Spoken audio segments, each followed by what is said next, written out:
Welcome to my YouTube channel Ramesh online. AP ఉద్యోగులు మరియు పెన్షనర్లకు ఐఆర్ ఆలస్యం. కారణం ఇదే.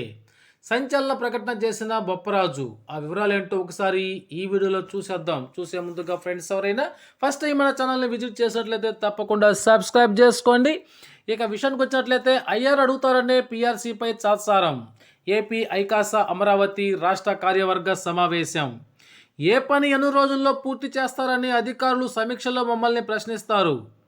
మా సమస్యలు వేతనాలపై మాత్రం ఎలాంటి సమీక్షలు ఉండవు. ఉద్యోగులు కోరుకున్న కూటమి ప్రభుత్వం అధికారంలోకి వచ్చి 7 నెలలు పూర్తయినా కూడా మా ఇబ్బందులపై ఇప్పటి వరకు ఎలాంటి చర్చ జరగలేదు అని ఏపీ ఐకాసా అమరావతి చైర్మన్ బొప్పరాజు వెంకటేశ్వర్లు ఆవేదన వ్యక్తం చేశారు.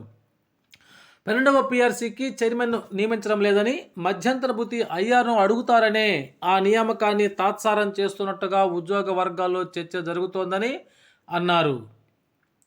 2022 ఫిబ్రవరి 3న నిర్వహించిన చలో విజయవాడను ఉద్యమాన్ని ప్రస్తుతం ఉద్యోగులు గుర్తు చేసుకుంటూ సామాజిక మాధ్యమాల్లో వైరల్ చేస్తున్నారని తెలిపారు.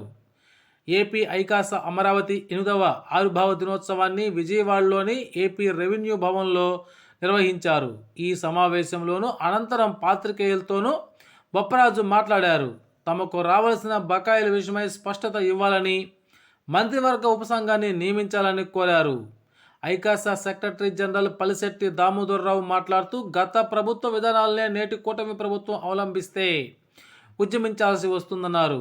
ఐకాసా విశ్రాంత ఉద్యోగుల రాష్ట్ర సంఘం అధ్యక్షుడు పిఎస్ఎస్ఎన్ శాస్త్రి మాట్లాడుతూ తమది మోగవేదనే అని పేర్కొన్నారు.